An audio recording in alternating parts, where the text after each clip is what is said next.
This Arukh HaShulchan Yardeh Siman Yud Zayin Sif Ches Yurav, Supplemental Day 78 of the Arukh HaShulchan Yomi series.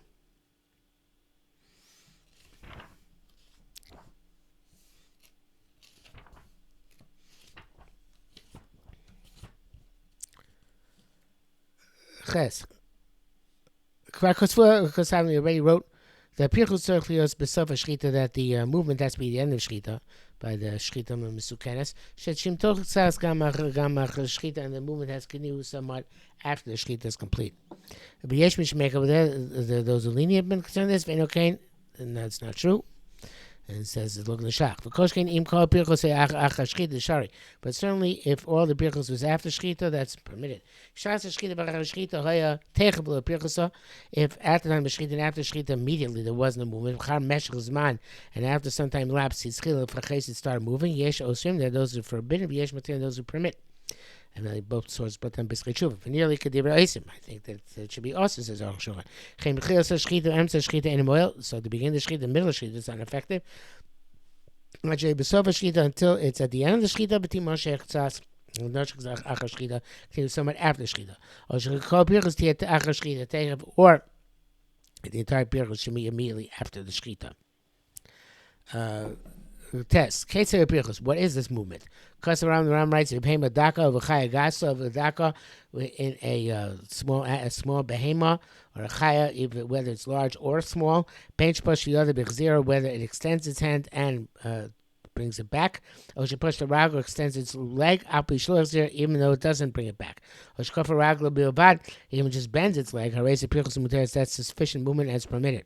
I'm in push the yada v'loy tichzirasa, but extended hand did not return it. Harayis asur, it's also she'ain's elo tzas nefesh shabbat, just expiring. Veimagasla, and in large animal echad yad v'echad regel, both hand and foot, which of course means forelegs and hind legs. That's by Shulas, of course. Whether extended and did not fold back, or folded back and did not extend, that's sufficient movement is permitted. They didn't extend neither a hand nor foot, and did not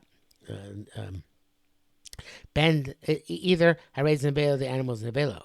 I feel low reframe by a bird, even if it just blinked its eyes. Or waved its tail, that's Pirchus Akkan Lashono. Yud. Umevur midvar, it's clear from his words. The behema daka v'chayagasa v'daka by a small behema or large or small chaya, to bend the foreleg, the arm alone. Lo mahani, it's insufficient. But took us on the mahani and Shum to argue. It seems to argue on the Rambam. He says it is effective. V'chein das Rashba, v'aran, v'od Rishon as well, brought down by the Bach and Shach. Ram should be concerned by the Rambam based on the Raisa, since it's a Torah prohibition. And bracket says Shorvas v'smag. Out of the brackets again, Kishkush is not behema, the animal wagging its tail. Yeshna be pirchus. Some say it is pirchus. The shach it seems that that's something shown that way. So Kishkush, it's got to be a significant waving the tail.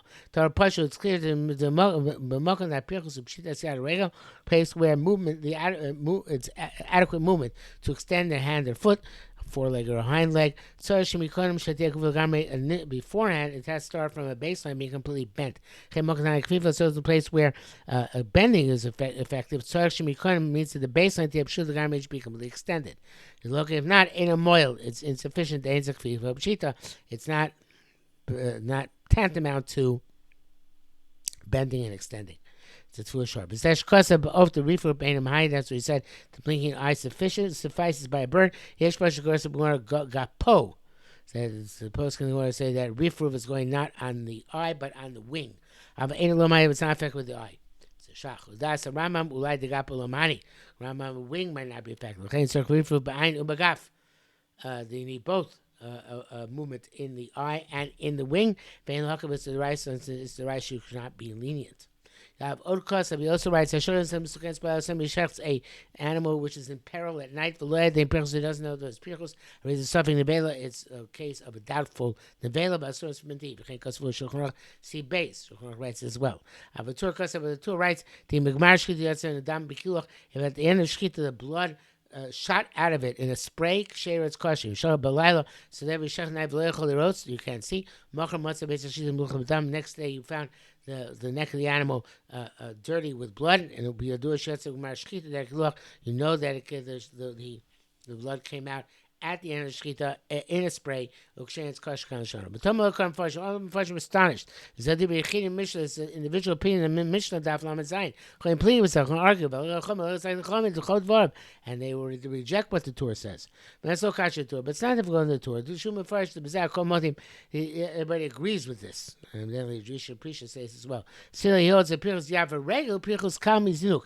He holds Pirchus Yavar Regel is the issue because that actually is less of evidence than Zinuk than the spraying of the blood. Avdina could that's over posting Zinuk, but even though one could resolve it the way, the primary law is like most of posting that the spraying of the blood is not effective. The bracket says seems away from the language I'm use, which is until it actually does. Pirchus sounds like anything lower than that, which would include the spraying of the blood, is insufficient.